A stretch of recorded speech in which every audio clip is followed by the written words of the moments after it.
Baik, eee, jika pada pembelajaran sebelumnya kita sudah membahas tentang konsep turunan dalam 2 tema, yaitu tentang, persamaan garis singgung dan kecepatan sesaat.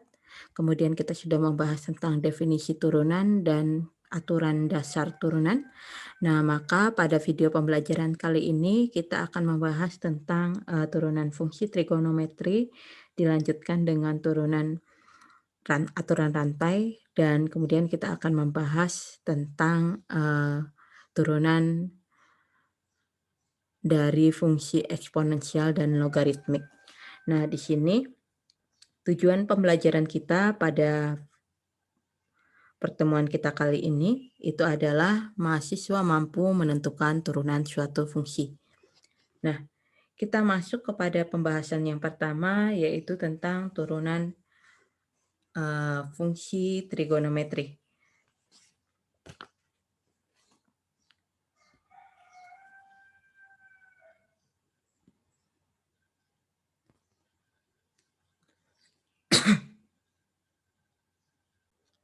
Ya, kita masuk ke turunan fungsi trigonometri. Nah, untuk menurunkan rumus-rumus turunan fungsi trigonometri, kita harus mengingat kembali pada rumus di limit, yaitu limit dari sin X per X untuk X mendekati 0 itu adalah 1. Nah, dari konsep ini kita menemukan beberapa teorema, yaitu pertama adalah jika fx sama dengan sin x, maka turunan pertama fungsi di x itu adalah cos x. Nah, ini akan kita buktikan. Kita ingat definisi dari turunan itu adalah limit fungsi di x plus h, kita kurangkan fungsi di x, kita bagi dengan h untuk h mendekati 0. Nah, yang perlu kita ingat di sini yaitu sifat trigonometri di mana sin x plus h itu adalah sin x cos h ditambah dengan cos h sin x. Oke. Nah, berarti kalau diketahui fx-nya sama dengan sin x, berarti fungsi di x plus h-nya itu adalah sin x plus h. Nah, ini kita substitusi ke sini untuk mencari turunannya. Berarti turunan pertamanya itu adalah limit dari sin x plus h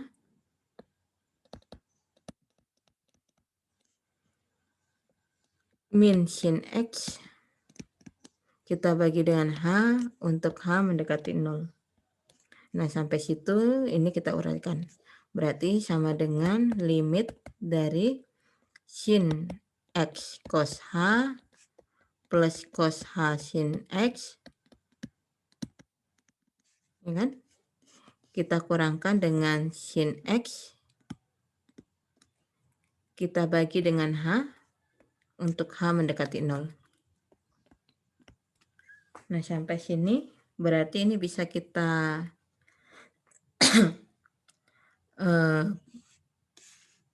uraikan. Berarti di sini menjadi limit sin x cos h min sin x per h untuk h mendekati 0 ditambah limit cos h sin x dikurang cos h sin x dibagi dengan h untuk h mendekati 0.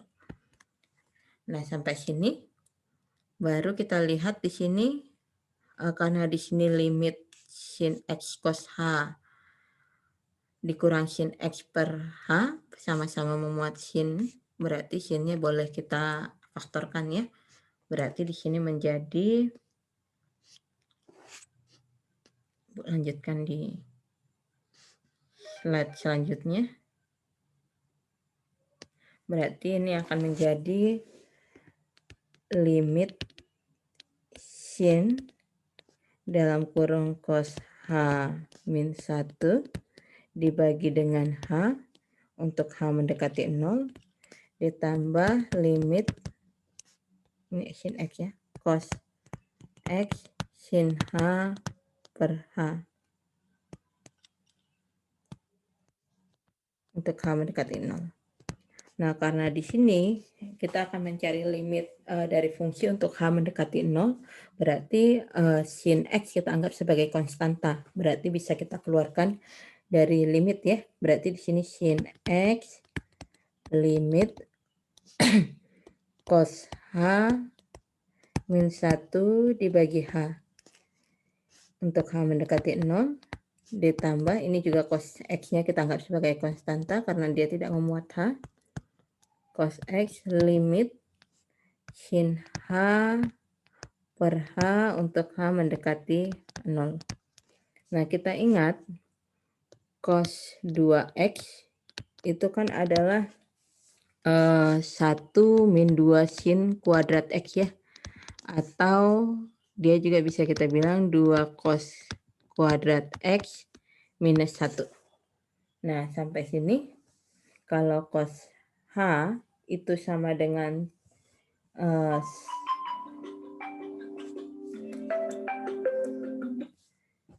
min cos 2X itu sama dengan 1 min 2 sin kuadrat X, berarti cos X-nya sendiri itu sama dengan 1 min 2 sin kuadrat setengah X ya. Ya kan? Karena kan cos 2X itu sama dengan 1 min 2 sin X, sin kuadrat X. Berarti cos X-nya sendiri itu sama dengan 1 min 2 sin kuadrat setengah X. Berarti cos X min 1-nya itu sama dengan 1 min 2 sin kuadrat setengah X. Nah, sampai sini berarti ini bisa kita substitusi ya menjadi sin X limit min 2 sin kuadrat setengah H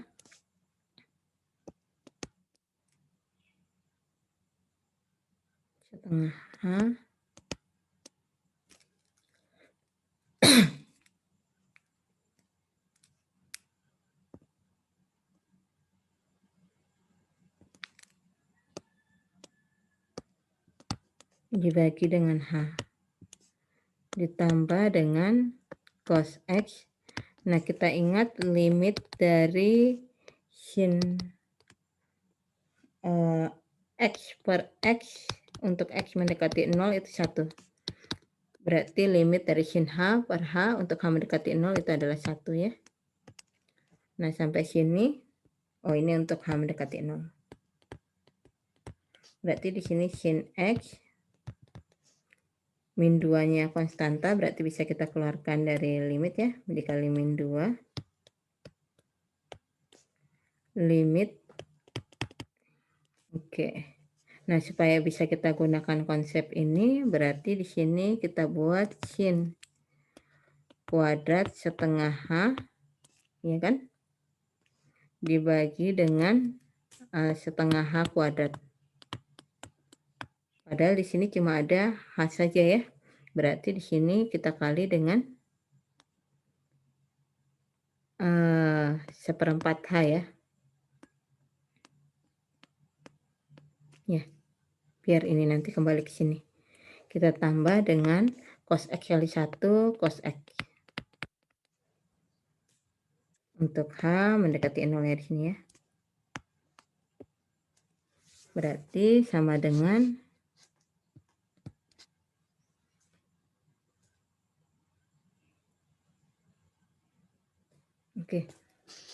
sin X dikali min 2. Nah, ini sendiri sin X per X itu sama dengan 1. Berarti kalau kita buat limit sin kuadrat X per X kuadrat itu juga sama dengan 1 ya. Sama aja kan. Berarti ini kita katakan 1 dikali 1/4. Karena hanya mendekati 0 berarti kita kalikan 0. Kita tambah dengan cos X. Nah, sampai sini sin X kali min 2 sin X, min 2 sin X kali 1 min 2 sin X, min 2 kali seperempat min setengah sin X, min setengah sin X kali 0, 0, 0 tambah cos X itu adalah cos X. Terbukti. Oke, selanjutnya.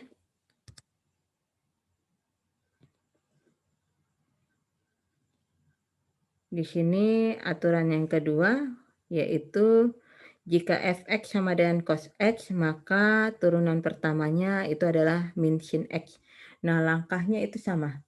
Dengan menggunakan cara yang sama, nanti akan kita peroleh juga dia hasilnya adalah min sin x. Kita buktikan ya. Oke, kita buktikan. Diketahui fx-nya itu adalah cos h. Cos x. Berarti f fungsi di X plus H-nya itu adalah cos X plus H. Nah, kita akan mencari turunan pertamanya. Berarti adalah sama saja mencari limit fungsi di X plus H. Kita kurangkan fungsi di X. Kita bagi dengan H untuk H mendekati 0. Kita masukkan di sini. Berarti limit fungsi di X plus H-nya itu adalah cos X plus H min cos X, kita bagi dengan H untuk H mendekati 0. Nah, sampai sini kita ingat bahwa cos X plus H itu kan sama saja dengan cos X cos H min sin X sin H ya. Berarti kita substitusi ke sini, berarti sama dengan limit cos X cos H min sin X sin H min cos X per H untuk H mendekati 0. Nah, kita kelompokkan yang cos X dan cos X, berarti limit cos X cos H min cos X per H untuk H mendekati 0, kita kurangkan dengan limit sin X sin H per H untuk H mendekati 0. Nah, sampai sini karena di sini sama-sama memuat cos X dan cos X ini tidak memuat H, berarti itu kita anggap sebagai konstanta seperti tadi.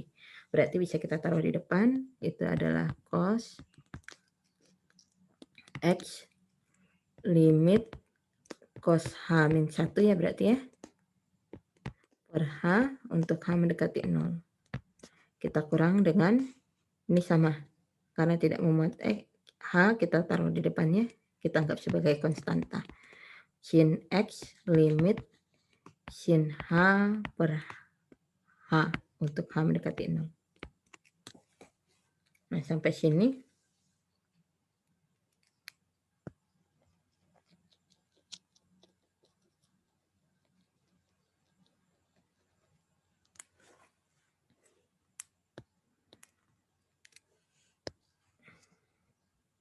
Nah, seperti yang Ibu katakan tadi, cos 2X itu kan bisa kita katakan 2 cos kuadrat X min 1 ya. Berarti cos X itu bisa kita katakan, tetap ya, 1 min ya. Kita pakai ya, karena kan cos H min 1. Oke, berarti ini bisa kita ganti seperti tadi ya. Oke. Kita kembalikan. Berarti f aksen X-nya sama dengan cos X limit cos H min 1-nya tadi kita dapat adalah min 2 sin kuadrat setengah X, sama seperti tadi. Di sini kita buat menjadi setengah H ya, kok Ibu ini setengah H Ibu kuadratkan, baru di sini Ibu kali dengan 1/4, karena di sini cuma ada H ya, 1/4 H untuk H mendekati 0. Ibu kurangkan dengan sin X, Ibu kalikan dengan limit sin H per H untuk H mendekati 0 itu adalah 1. Berarti di sini cos X dikali min 2-nya dikali ini sendiri hasilnya 1 dikali 1/4 kali 0 dikurang sin X. Berarti sama dengan 0 dikurang sin X. Berarti hasilnya adalah min sin X. Terbukti ya, aturan yang ketiga ya. Nah, sekarang tinggal aturan yang keempat, aturan yang kedua. Ya, sekarang aturan yang ketiga ya. Berarti aturan yang ketiga itu tentang limit dari tangan. Turunan dari tangan ya. Oke. Baik, tadi kita sudah membahas tentang yang aturan pertama, fungsi trigonometri di mana fx sin x berarti turunan pertamanya adalah cos x. Kemudian jika fungsi x-nya adalah cos x, maka turunan pertamanya tadi sudah kita buktikan adalah min sin x. Nah, di sini kita selanjutnya akan membuktikan bahwa jika fx sama dengan tangen x, maka turunan pertamanya itu adalah secant kuadrat x. Nah, kita coba ya. Baik, kita coba. Kita akan membuktikan bahwa turunan pertama dari fungsi tangen X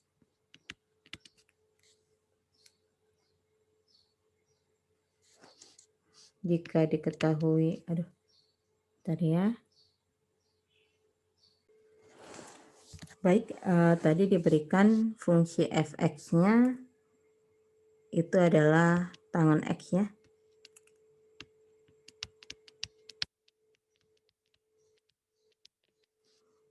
Berarti tangen X itu kan sama saja dengan sinus X dibagi dengan cosinus X ya. Nah, berarti untuk menurunkan fungsi tangen X, kita cukup menggunakan sifat pembagian. Sifat aturan pembagian pada turunan. Ibu ingatkan kembali.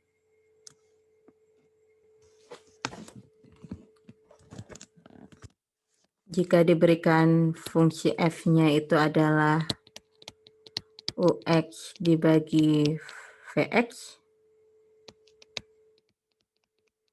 maka berdasarkan aturan hasil bagi kemarin, turunan pertamanya itu adalah u aksen x kita kali dengan vx, kita kurangkan dengan ux kita kalikan dengan vx ya. V aksen x kita bagi dengan vx kuadrat.